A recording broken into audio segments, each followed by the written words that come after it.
दोस्तों, क्या आपने कभी ऐसा महसूस किया है कि आपके पास नॉलेज भी है, टैलेंट भी है, लेकिन जब लोगों के सामने बोलने की बारी आती है तो शब्द ही नहीं निकलते।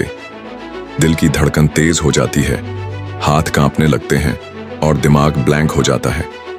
असल में यही वजह है कि लाखों लोग अपने टैलेंट और आइडियाज दुनिया के सामने पेश ही नहीं कर पाते। लेकिन अगर मैं आपसे कहूं कि आत्मविश्वास और पब्लिक स्पीकिंग एक स्किल है जिसे कोई भी इंसान सीख सकता है। आज हम बात करने वाले हैं मशहूर लेखक डेल कार्नेगी की किताब how to develop self confidence and influence people by public speaking, जहां से आप सीखेंगे डर पर काबू कैसे पाना है, आत्मविश्वास कैसे बढ़ाना है और लोगों को अपनी बातों से कैसे प्रभावित करना है। तो चलिए शुरू करते हैं इस लाइफ चेंजिंग जर्नी की summary. Chapter 1, developing courage and self confidence. दोस्तों, इस किताब का पहला चैप्टर हमें यह सिखाता है कि आत्मविश्वास पैदा करने का सबसे बड़ा राज है डर पर काबू पाना। एक, डर क्यों होता है? हर इंसान के अंदर पब्लिक में बोलने का डर होता है। हाथ कांपते हैं, आवाज लड़खड़ाती है, दिल तेज धड़कता है। डेल कार्नेगी कहते हैं ये डर बिल्कुल नेचुरल है, लेकिन फर्क इस बात से पड़ता है कि आप डर को कंट्रोल करते हैं या डर आपको। 2, स्टार्ट करने से डर गायब होता है। अगर आप स्टेज पर जाने से पहले सोचते रहेंगे क्या होगा, लोग हंसेंगे, मैं भूल जाऊंगा, तो डर और बढ़ेगा। लेकिन जैसे ही आप बोलना शुरू करते हो, धीरे धीरे डर कम होने लगता है। एक्शन ही डर की दवा है।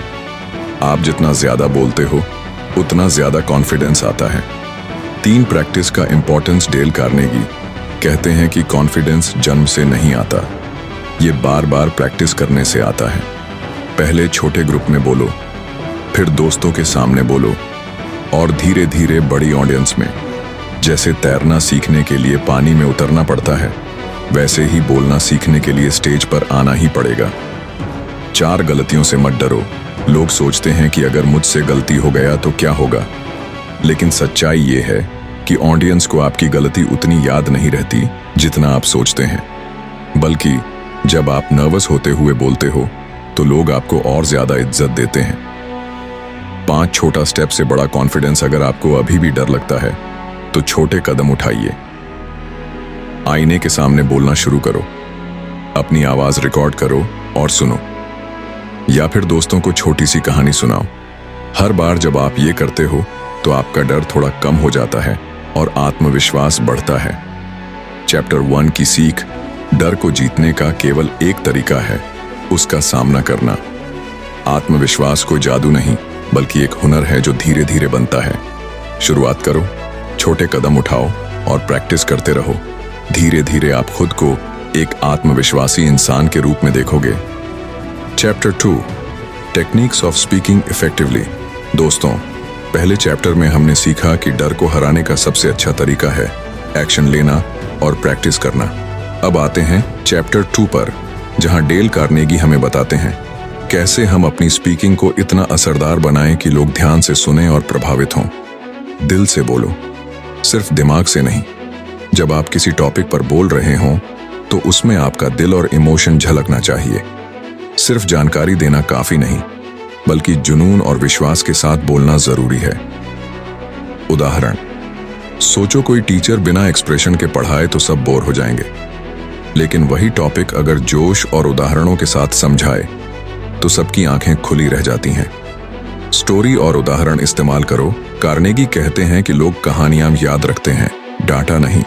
अगर आप अपनी बात को किसी कहानी या अनुभव से जोड़ते हो तो वो लोगों के दिल में उतर जाती है। उदाहरण, गांधी जी ने सिर्फ आंकड़े नहीं बताए, बल्कि अपने जीवन से जुड़ी कहानियों से लोगों को इंस्पायर किया। ऑडियंस से कनेक्ट बनाओ। पब्लिक स्पीकिंग सिर्फ बोलना नहीं है, ये कम्युनिकेशन है। आंखों में देखकर बात करो, सवाल पूछो, उनकी रिएक्शन को समझो और उसके हिसाब से बोलो। जब ऑडियंस को लगता है कि आप उनसे जुड़े हो तो वो आपकी बातों को ज्यादा सीरियसली लेते हैं। सिंपल और क्लियर भाषा का इस्तेमाल करो। कॉम्प्लिकेटेड वर्ड्स या कठिन भाषा से लोग कंफ्यूज हो जाते हैं, लेकिन अगर आप आसान और सीधे शब्दों में बोलते हो तो हर इंसान आपको समझ लेगा। उदाहरण, एपीजे अब्दुल कलाम हमेशा बहुत आसान हिंदी और अंग्रेजी में बोलते थे और यही कारण था कि बच्चे से लेकर बुजुर्ग तक सबको उनकी बातें छू जाती थीं। प्रैक्टिकल नॉलेज दिखाओ, किताबों का ज्ञान देना अच्छा है, लेकिन अगर आप रियल लाइफ एक्सपीरियंस से समझाओगे तो लोग तुरंत कनेक्ट करेंगे। इससे आपकी बातों पर भरोसा भी बढ़ता है और असर भी। चैप्टर 2 की सीख। असरदार स्पीकिंग के लिए जरूरी है कि आप दिल से बोलो, कहानियां और उदाहरण इस्तेमाल करो, ऑडियंस से जुड़ो, आसान भाषा में बात करो और रियल एक्सपीरियंस साझा करो। याद रखो, लोग आपकी बातें जल्दी भूल जाएंगे, लेकिन आपकी फीलिंग और एनर्जी उन्हें हमेशा याद रहेगी। चैप्टर 3, जल्दी से सेल्फ कॉन्फिडेंस कैसे प्राप्त करें। दोस्तों, पिछले चैप्टर में हमने सीखा कि असरदार स्पीकिंग कैसे करनी है। अब इस किताब के तीसरे चैप्टर में डेल कार्नेगी हमें बताते हैं आत्मविश्वास जल्दी कैसे बढ़ाया जा सकता है। अच्छे से तैयारी करो। सबसे तेज तरीका आत्मविश्वास बढ़ाने का है पूरे तरीके से तैयारी। जब आपको पता होता है कि आपने रिसर्च किया है, पॉइंट्स तैयार किए हैं और प्रैक्टिस भी की है, तो डर अपने आप आधा कम हो जाता है। एग्जाम्पल, अगर आपको किसी टॉपिक पर 5 मिनट बोलना है और आपने उससे जुड़े 10-12 पॉइंट्स पहले से नोट कर लिए, तो आप बिना हिचक के बोल पाओगे। बार बार प्रैक्टिस करो। कॉन्फिडेंस कोई बटन नहीं कि दबाते ही ऑन हो जाए। ये रोज की प्रैक्टिस से आता है। आईने के सामने बोलो, मोबाइल से रिकॉर्डिंग करके सुनो, दोस्तों या परिवार के सामने छोटा सा टॉक दो। हर बार प्रैक्टिस से आपका डर थोड़ा कम होगा और आत्मविश्वास ज्यादा बढ़ेगा। छोटे छोटे मौके पकड़ो, बड़े स्टेज का इंतजार मत करो। जहां भी मौका मिले बोलो। क्लास में सवाल पूछो, मीटिंग में अपनी राय दो, दोस्तों के बीच कहानी सुनाओ। ये छोटे मौके धीरे धीरे आपको बड़े स्टेज के लिए तैयार कर देंगे। सफल अनुभव याद करो। अपने दिमाग को याद दिलाओ कि आपने पहले भी बहुत बार सही तरीके से काम किया है। अगर कभी पब्लिक में बोलकर अच्छा रिस्पॉन्स मिला हो तो उस पल को याद करो। ये यादें आपका आत्मविश्वास तुरंत बढ़ा देती हैं। एक्टिंग करो जैसे आप कॉन्फिडेंट हो। कार्नेगी कहते हैं, act as if you are confident and soon you will become confident. अगर आप बाहर से मुस्कुराते हो, सीधा खड़े होते हो और जोश से बोलते हो, तो धीरे धीरे अंदर से भी कॉन्फिडेंट महसूस करने लगते हो। चैप्टर 3 की सीख। जल्दी आत्मविश्वास पाने के लिए आपको करनी होगी तैयारी पूरी, बार बार प्रैक्टिस, छोटे मौकों का इस्तेमाल, पुराने सफल अनुभव याद और बाहर से कॉन्फिडेंट एक्ट करना याद रखो। कॉन्फिडेंस कोई गिफ्ट नहीं है, ये रोज की मेहनत और सही एटीट्यूड से बनने वाली आदत है। Chapter 4, techniques in conversing effectively. दोस्तों, पिछले चैप्टर में हमने जाना कि आत्मविश्वास जल्दी कैसे पाया जा सकता है। अब इस चैप्टर में डेल कार्नेगी हमें सिखाते हैं लोगों से प्रभावशाली तरीके से बातचीत, कॉन्वर्सेशन कैसे करें। क्योंकि सिर्फ स्टेज पर बोलना ही नहीं, बल्कि रोजमर्रा की बातचीत में भी कॉन्फिडेंस दिखाना जरूरी है।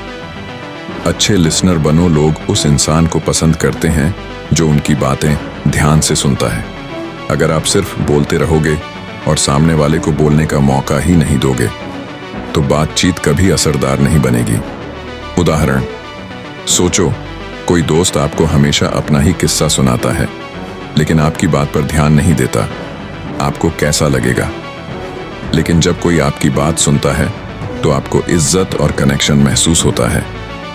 दूसरों की रुचि के टॉपिक पर बात करो। बातचीत का मजा तभी आता है जब सामने वाले की भी रुचि उसमें हो। अगर आप उसी टॉपिक पर बात करते हो जो उन्हें अच्छा लगता है, तो वो तुरंत इन्वॉल्व हो जाते हैं। उदाहरण, अगर किसी को क्रिकेट पसंद है और आप उसी पर बातचीत शुरू करो, तो वो खुलकर बात करेगा। मुस्कुराहट और एनर्जी लाओ। आपकी टोन, एक्सप्रेशन और बॉडी लैंग्वेज का असर आपके शब्दों से भी ज्यादा होता है। मुस्कुराते हुए बात करो, हल्की फुल्की एनर्जी और जोश रखो। सामने वाले की आंखों में देखकर बात करो, इससे आपकी बात ज्यादा असरदार लगेगी। सरल और साफ भाषा इस्तेमाल करो। बातचीत में जटिल शब्द या भारी भरकम भाषा का कोई फायदा नहीं। लोग चाहते हैं कि आप सीधी और आसानी से समझ आने वाली भाषा का इस्तेमाल करो। नाम का इस्तेमाल करो।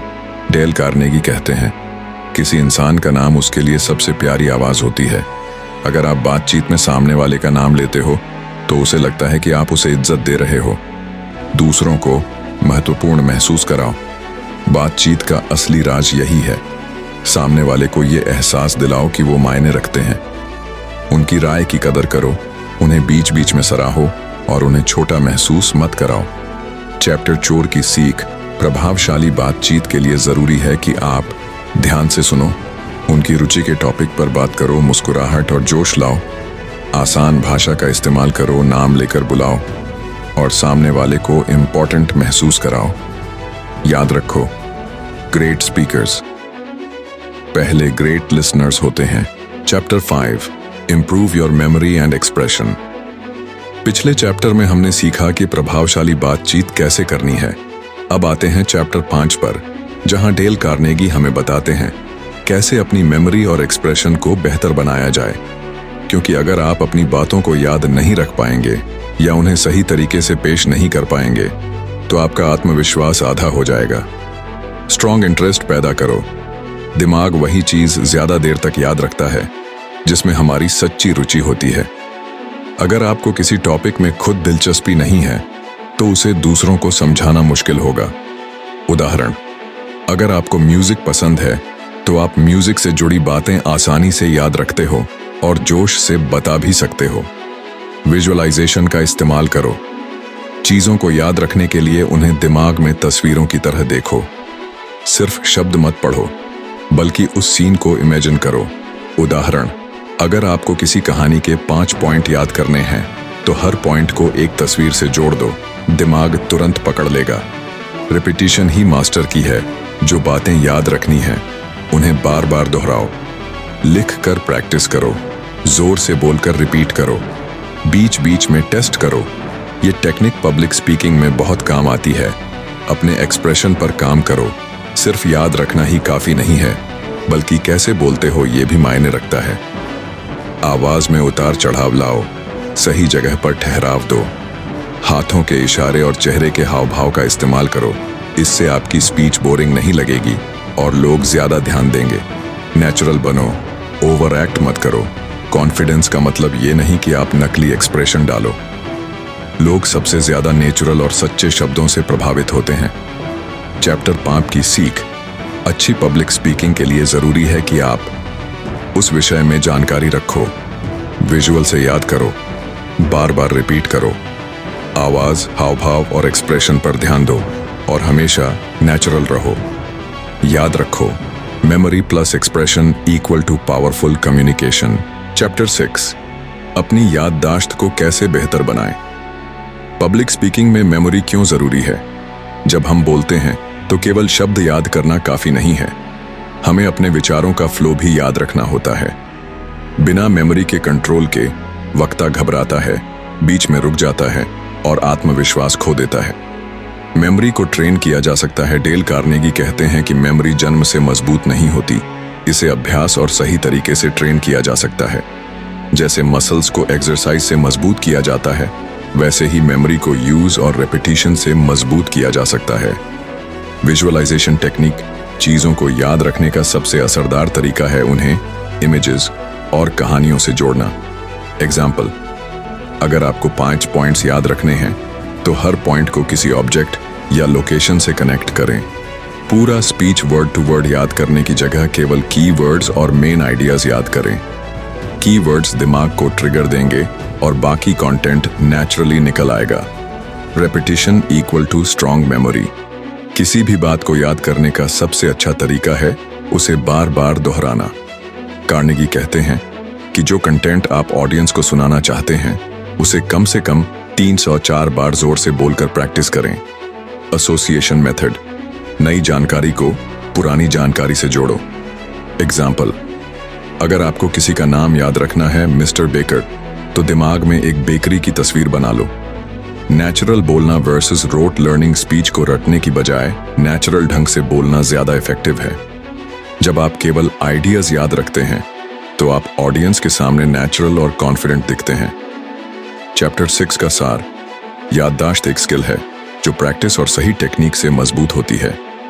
Keywords plus visualisation plus repetition plus association equal to powerful memory. Word to word रटने की जगह आइडियाज को याद रखकर बोलना पब्लिक स्पीकिंग को नेचुरल और प्रभावी बनाता है। Chapter 7, the secret of good delivery. इस अध्याय में कार्नेगी बताते हैं कि पब्लिक स्पीकिंग में सिर्फ क्या कहना है यही मायने नहीं रखता, बल्कि कैसे कहना है यह उससे भी ज्यादा महत्वपूर्ण है। आपकी डिलीवरी यानी आपकी आवाज, टोन, जोर, पॉज और एनर्जी यह तय करते हैं कि आपका संदेश कितना असरदार बनेगा। डिलीवरी को अच्छा बनाने के मुख्य पॉइंट्स। पॉइंट 1, दिल से बोलो। जबरदस्ती मत करो। जब इंसान सचमुच किसी बात को महसूस करता है तो उसकी आवाज और हाव भाव अपने आप जोश से भर जाते हैं। ऑडियंस को सबसे ज्यादा नेचुरल इमोशन ही कनेक्ट करता है। मान लो कोई नेता मंच पर खड़ा होकर सिर्फ लिखी हुई स्पीच पढ़ेगा तो ऑडियंस सो जाएगी, लेकिन अगर वही नेता अपने दिल से जनता की तकलीफ को महसूस करके बोलेगा तो उसकी आवाज में खुद ब खुद दर्द और ईमानदारी झलकेगी। लोग तुरंत जुड़ जाएंगे। पॉइंट 2, आवाज में उतार चढ़ाव, फ्लैट या एक ही टोन में बोलना सबसे बड़ी गलती है। कहीं तेज, कहीं धीमी, कहीं जोश से यह वेरिएशन ध्यान खींचता है। सोचो, एक टीचर मोनोटोनस तरीके से पढ़ा रही है। भारत एक कृषि प्रधान देश है। अब दूसरा टीचर उसी लाइन को पैशन के साथ बोले। भारत एक कृषि प्रधान देश है जहां 70% लोग खेती पर निर्भर करते हैं। दूसरी लाइन सुनते ही सबके कान खड़े हो जाएंगे। पॉइंट 3, साइलेंस का इस्तेमाल। सही जगह रुकना, पॉज, आपकी स्पीच को और दमदार बनाता है। पॉज से सुनने वाले को सोचने का मौका मिलता है और आपकी बात गहरी उतरती है। अगर आप कहें, आज पॉज, हम एक ऐसे दौर में जी रहे हैं, पॉज, जहां आत्मविश्वास ही सबसे बड़ा हथियार है, तो ऑडियंस हर शब्द पर ध्यान देगी। पॉइंट 4, जेस्चर्स और एक्सप्रेशंस का महत्व। शरीर की भाषा, हाथ, आंखें, चेहरा आपकी स्पीच को जीवंत बनाती है। सिर्फ मुंह से बोलना नहीं, पूरे शरीर को संदेश का हिस्सा बनाओ। एग्जाम्पल, अगर आप कह रहे हो हमें बड़ा सोचना चाहिए और हाथ से ऊपर की ओर इशारा कर दो तो इम्पैक्ट 2 गुना हो जाएगा। पॉइंट 5, प्रैक्टिस से नेचुरल डिलीवरी आती है। शुरू में ज्यादा सोचने से बॉडी और वॉइस स्टिफ लगती है, लेकिन बार बार अभ्यास से डिलीवरी स्मूथ और इम्पैक्टफुल बनती जाती है। बेस्ट एग्जाम्पल, स्वामी विवेकानंद का शिकागो भाषण। विवेकानंद ने शुरुआत की, sisters and brothers of America. इन 5 शब्दों के बाद लगभग 2 मिनट तक तालियां बजती रहीं। क्यों? क्योंकि उनकी आवाज में सिर्फ शब्द नहीं थे, उसमें सच्ची भावना और गर्मजोशी थी। उनकी डिलीवरी ने सबको छू लिया। कंक्लूजन, अच्छी स्पीच में 20% कंटेंट, 80% डिलीवरी ही चाहिए। अगर आप दिल से नेचुरल एनर्जी के साथ बोलते हो, आवाज और पॉज का सही इस्तेमाल करते हो, तो साधारण बातें भी एक्स्ट्रॉर्डिनरी लगती हैं। Chapter 8, how to make your meaning clear. अपने विचार को साफ और असरदार कैसे बनाएं। इस चैप्टर का मकसद है, जब आप बोलें तो लोग आपका संदेश बिना कंफ्यूज हुए आसानी से समझ लें। आपका हर शब्द इतना स्पष्ट हो कि सुनने वाले को विजुअल इमेज बनने लगे। पॉइंट 1, कॉन्क्रीट वर्ड्स का इस्तेमाल करें। धुंधले और सामान्य शब्दों से बचें। साफ, ठोस और विजुअल शब्दों का इस्तेमाल करें। अगर आप कहें, गांव में गरीबी है, यह सामान्य है। लेकिन अगर आप कहें, गांव में बच्चे फटे कपड़े पहनते हैं, उनके पैरों में चप्पल भी नहीं है और वे मिट्टी में खेलते हैं, अब यह सुनते ही चित्र बन गया और संदेश दिमाग में बैठ गया। पॉइंट 2, इलस्ट्रेशंस और एग्जाम्पल्स जरूरी हैं। सिर्फ जानकारी देने से बात भारी और बोरिंग हो सकती है, लेकिन अगर आप उसी विचार को किस्से, उदाहरण और कहानी से बताएंगे तो लोग ज्यादा जुड़ेंगे। अगर आप कहें, रीडिंग बुक्स इज इंपॉर्टेंट, यह स्टेटमेंट सीधा है, लेकिन अगर आप जोड़ दें, अब्राहम लिंकन की लाइब्रेरी बहुत छोटी थी, लेकिन उन्होंने उन्हीं किताबों को बार बार पढ़कर अपनी सोच इतनी तेज बनाई कि वे अमेरिका के राष्ट्रपति बने। अब सुनने वाले को प्रूफ और प्रेरणा दोनों मिल गए। पॉइंट 3, कंपैरिजन और कॉन्ट्रास्ट का उपयोग करें। तुलना से विचार तुरंत साफ हो जाता है। जब आप ए बनाम बी का फर्क दिखाते हैं तो लोग तुरंत पकड़ लेते हैं।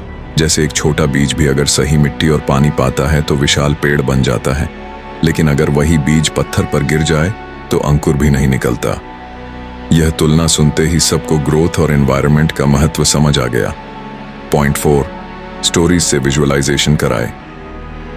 कहानी सुनते ही मस्तिष्क पिक्चर बना लेता है और वही सबसे गहरी छाप छोड़ता है।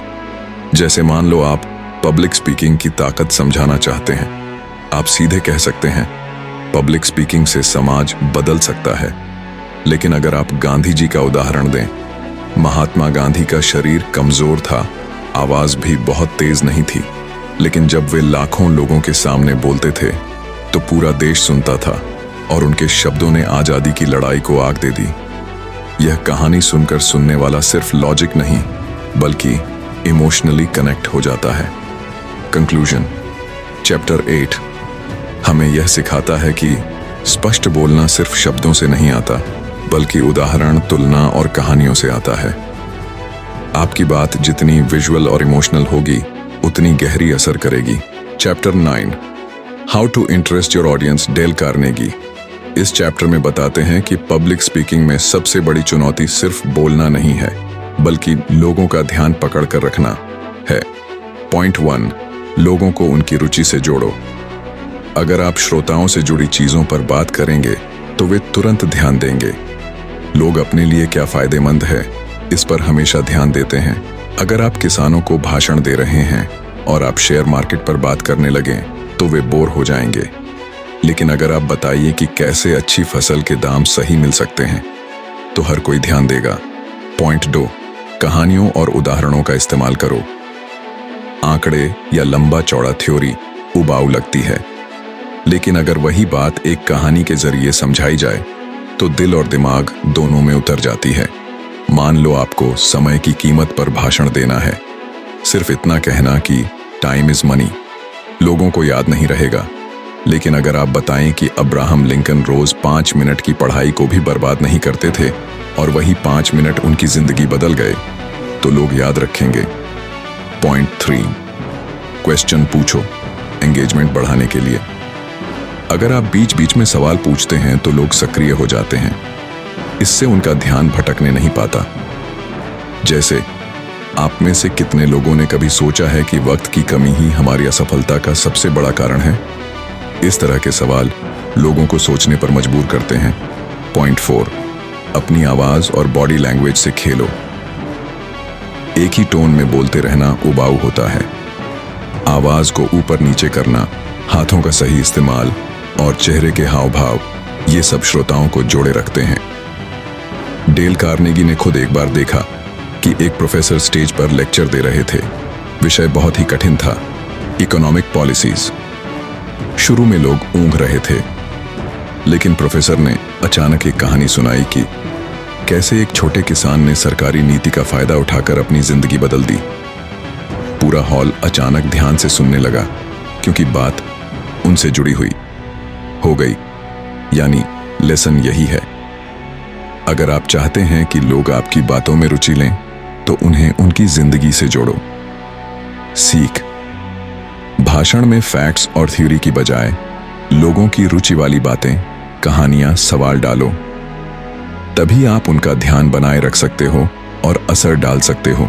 अब हम डेल कार्नेगी की किताब how to develop self confidence and influence people by public speaking का चैप्टर 10 तथ्यों पर पकड़ बनाइए को समझते हैं।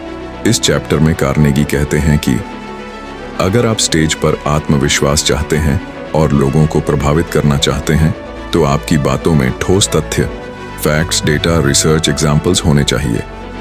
सिर्फ राय या भावनाएं काफी नहीं होती। लोग तभी आपको गंभीरता से लेंगे जब आप सच्चाई और प्रमाण के साथ बोलेंगे। सीखने लायक बातें, एक सिर्फ राय नहीं, तथ्य दीजिए। लोग राय पर बहस कर सकते हैं, लेकिन तथ्य और आंकड़े बहस को खत्म कर देते हैं। 2 ऑडियंस का भरोसा जीतने का तरीका। जब आप किसी मुद्दे पर आंकड़े, तारीखें, घटनाएं या प्रमाण के साथ बात करते हैं तो श्रोताओं को लगता है ये व्यक्ति तैयारी करके आया है, इसे अच्छी जानकारी है। 3 फैक्ट्स आपकी बात को यादगार बनाते हैं। कहानियां और तथ्य मिलकर दिमाग में गहरी छाप छोड़ते हैं। मान लीजिए आपको धूम्रपान से होने वाले नुकसान पर भाषण देना है। अगर आप सिर्फ ये कहेंगे धूम्रपान सेहत के लिए हानिकारक है तो लोग सोचेंगे हाँ, ये तो हम पहले से जानते हैं। लेकिन अगर आप तथ्यों के साथ बोलें विश्व स्वास्थ्य संगठन की एक रिपोर्ट के अनुसार हर साल लगभग 80 लाख लोग धूम्रपान से जुड़ी बीमारियों के कारण मर जाते हैं। भारत में ही करीब 43% लोग तंबाकू का सेवन करते हैं और हर दिन लगभग 500 लोग धूम्रपान से होने वाली बीमारियों से मरते हैं। अब आपकी बात ज्यादा प्रभावशाली कांड हो गई, क्योंकि आप सिर्फ राय नहीं बल्कि प्रमाण कांड लेकर आए। ऑडियंस पर असर बिना फैक्ट्स। श्रोता सुनेंगे लेकिन भूल जाएंगे। फैक्ट्स के साथ श्रोता प्रभावित होंगे, भरोसा करेंगे और आपकी बातों को लंबे समय तक याद रखेंगे। कार्नेगी का गोल्डन रूल इस चैप्टर से। तथ्यों पर इतनी पकड़ बनाइए कि कोई आपकी विश्वसनीयता पर सवाल ही ना उठा सके। Chapter 11, how to make your meaning clear. अपना संदेश साफ और प्रभावशाली कैसे पहुंचाए। कार्नेगी यहां बताते हैं कि अक्सर लोग पब्लिक स्पीकिंग में असफल इसलिए होते हैं क्योंकि वे अपनी बात को साफ साफ समझा नहीं पाते। अगर श्रोता को यह समझ ही ना आए कि आप कहना क्या चाहते हैं, तो चाहे आपकी आवाज कितनी भी जोरदार हो या शब्द कितने भी सुंदर हों, भाषण बेकार हो जाएगा। पॉइंट 1, कॉन्क्रीट बनो, एब्स्ट्रैक्ट नहीं। भाषण करते समय सामान्य बातें मत करो, बल्कि ठोस उदाहरण दो। एब्स्ट्रैक्ट बात, हमें ईमानदार होना चाहिए। कॉन्क्रीट बात, अब्राहम लिंकन ने कहा था कि अगर मैं ईमानदार नहीं रहूंगा तो अपने बच्चों की आंखों में भी नहीं देख पाऊंगा। मतलब श्रोताओं को समझ तभी आता है जब आप फैक्ट, कहानी या इमेज से अपनी बात जोड़ते हो। पॉइंट 2, इलस्ट्रेशंस और स्टोरीज का यूज करो। एग्जाम्पल या इलस्ट्रेशन आपकी बात को जिंदा कर देता है। लोग फैक्ट कम और कहानी ज्यादा याद रखते हैं। कार्नेगी कहते हैं कि कोई भी पॉइंट बनाते समय उसे किसी वास्तविक घटना या रिलेटेबल कहानी से बांधो। पॉइंट 3, कंपैरिजन एनालॉजी का सहारा लो। जब कोई कॉन्सेप्ट कॉम्प्लेक्स लगे तो तुलना, कंपैरिजन या उपमा दो। एग्जाम्पल, अगर आप टीम वर्क समझाना चाहते हो तो कह सकते हो, एक अकेला धागा कमजोर होता है लेकिन कई धागे मिलकर मजबूत रस्सी बन जाते हैं। Point 4, repeat for clarity. Important बात को बार बार अलग तरीके से दोहराओ। इससे श्रोता का कंफ्यूजन दूर होता है और मैसेज उनके दिमाग में बैठ जाता है। बेस्ट एग्जाम्पल, मान लो आप एक स्कूल में बच्चों को एजुकेशन की इंपॉर्टेंस पर भाषण दे रहे हो। एब्स्ट्रैक्ट तरीका, शिक्षा जरूरी है क्योंकि यह हमें आगे बढ़ाती है। कॉन्क्रीट तरीका, कार्नेगी स्टाइल। 2 बच्चों की कहानी सोचो, एक ने पढ़ाई छोड़ दी और दूसरा पढ़ाई करता रहा। 10 साल बाद पहला बच्चा छोटी दुकान चला रहा था और गुजारा मुश्किल से कर रहा था, लेकिन दूसरा बच्चा डॉक्टर बनकर सैकड़ों लोगों की मदद कर रहा था। दोनों का दिमाग एक जैसा था, फर्क सिर्फ शिक्षा ने डाला। इस तरह श्रोता आपकी बात महसूस करते हैं, सिर्फ सुनते नहीं। Summary of chapter 11, clear message दो, घुमाओ मत। कॉन्क्रीट एग्जाम्पल्स दो, कहानियां, घटनाएं, फैक्ट्स। कंपैरिजन, एनालॉजी इस्तेमाल करो। कॉम्प्लेक्स बात सिंपल बनाओ। रिपीट, की पॉइंट, ताकि ऑडियंस भूल ना पाए। अब हम डेल कार्नेगी की किताब how to develop self confidence and influence people by public speaking का चैप्टर 12 समझते हैं, जिसका नाम है कैसे अपने विचारों को साफ और असरदार तरीके से सामने रखें। डेल कार्नेगी इस चैप्टर में बताते हैं कि अगर आपका मैसेज क्लियर नहीं होगा तो ऑडियंस कंफ्यूज हो जाएगी और आपका प्रभाव खत्म हो जाएगा। मुख्य पॉइंट्स, साधारण भाषा का प्रयोग करो। बड़े और जटिल शब्दों से लोग इंप्रेस नहीं होते बल्कि उलझ जाते हैं। आसान और रोजमर्रा की भाषा ज्यादा असरदार होती है। अगर आप कहें He evinced considerable irritation due to the unnecessary delay, इसका मतलब है वह बेवजह की देरी से नाराज था। अब सोचो, कौन सा वाक्य आम लोगों को जल्दी समझ आएगा? बिल्कुल दूसरा वाला, विजुअलाइजेशन। लोग बातें भूल जाते हैं लेकिन इमेजेस और पिक्चर्स याद रखते हैं। जब आप बात को एग्जाम्पल या स्टोरी में बदल देते हो तो वो सुनने वाले के दिमाग में छप जाती है। अगर आप कहें traffic is getting worse in the city, तो ये साधारण सा बयान है। लेकिन अगर आप कहें सुबह 9 बजे ऑफिस टाइम पर ऐसा लगता है जैसे पूरा शहर अपनी गाड़ी लेकर सड़क पर उतर आया हो, हर जगह हॉर्न और रुक रुक कर चलती गाड़ियां, तो सुनने वाले को पिक्चर दिमाग में साफ दिख जाएगी। एग्जाम्पल्स और एनालॉजीज का उपयोग करो। जो चीज मुश्किल है उसे किसी सिंपल एग्जाम्पल या एनालॉजी से आसान बना दो। बेस्ट एग्जाम्पल, थॉमस एडिसन ने कहा था, genius is 1% inspiration and 99% perspiration. इसका मतलब एक लाइन में समझाया कि टैलेंट से ज्यादा मेहनत मायने रखती है। अगर यही बात लंबा लेक्चर देकर समझाते तो शायद असरदार न होती। ठोस और स्पेसिफिक बनो। एजुकेशन इज इम्पॉर्टेंट कहना अच्छा है, लेकिन अगर एक इंसान पढ़ा लिखा है तो वह नौकरी पा सकता है, बिजनेस कर सकता है और समाज में सम्मान पा सकता है कहना ज्यादा प्रभावशाली है। Summary of chapter 12। क्लियर और आसान भाषा में बात करो। उदाहरण, कहानियां और कंपैरिजंस का इस्तेमाल करो। पिक्चर क्रिएट करो ताकि लोग याद रखें। वेग बातें मत करो, हमेशा स्पेसिफिक बनो। तो अब डेल कार्नेगी की किताब how to develop self confidence and influence people by public speaking का चैप्टर 13 समझते हैं, जिसका नाम how to make your meaning clear. मतलब कि अपनी बात को स्पष्ट कैसे करें। एक अच्छे स्पीकर का सबसे बड़ा गुण यह है कि वह अपनी बात को आसानी से और साफ तरीके से समझा पाए। अक्सर लोग बहुत अच्छे विचार रखते हैं, लेकिन जब वे उन्हें पेश करते हैं तो कंफ्यूजन पैदा हो जाता है। अगर श्रोता आपकी बात को नहीं समझे तो आपके सारे प्रयास व्यर्थ हो जाते हैं। इस अध्याय में डेल कार्नेगी बताते हैं कि 1. सिंपल भाषा टोन का प्रयोग करो, जटिल शब्दों से बचो। 2. एग्जाम्पल और इलस्ट्रेशन का उपयोग करो, लोग कहानी और तुलना से ज्यादा समझते हैं। 3. Concrete images. 2. यानी एब्स्ट्रैक्ट बातें मत कहो, बल्कि उसे रियल लाइफ एग्जाम्पल में बदलो। 4. स्टेप बाय स्टेप फ्लोस रखो, अचानक कूदकर मत बोलो, बल्कि अपनी बात को क्रम से रखो। मान लो कोई स्पीकर कहे, इंडिया की इकोनॉमी में बहुत स्ट्रक्चरल प्रॉब्लम्स हैं। अब यह सुनकर आम आदमी को समझ नहीं आएगा, लेकिन अगर वही स्पीकर कहे, हमारी इकोनॉमी ऐसी है जैसे एक घर जिसकी नींव तो मजबूत है, लेकिन उसमें सीलन है और छत टपक रही है।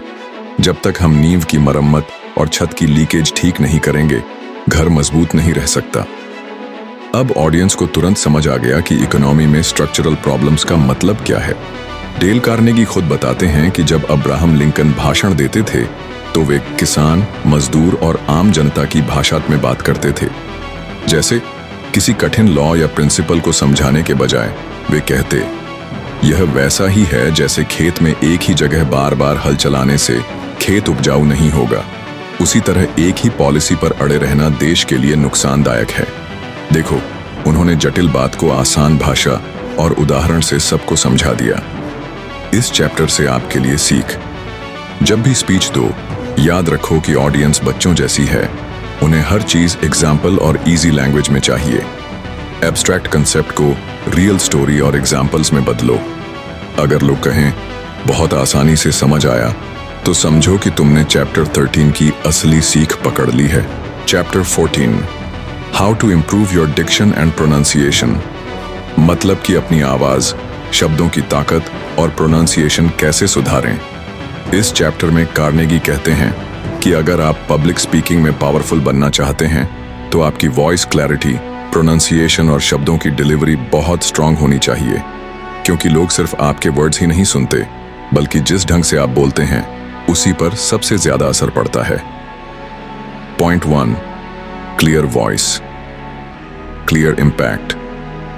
अगर आपकी आवाज दबादबी हुई है या शब्द ठीक से निकल नहीं रहे तो लोग आपके मैसेज को सीरियस नहीं लेंगे। अच्छी आवाज का मतलब लाउड बोलना नहीं है, बल्कि क्लियर बोलना है। मान लो कोई कह रहा है, मुझे इस प्रोजेक्ट पर भरोसा है।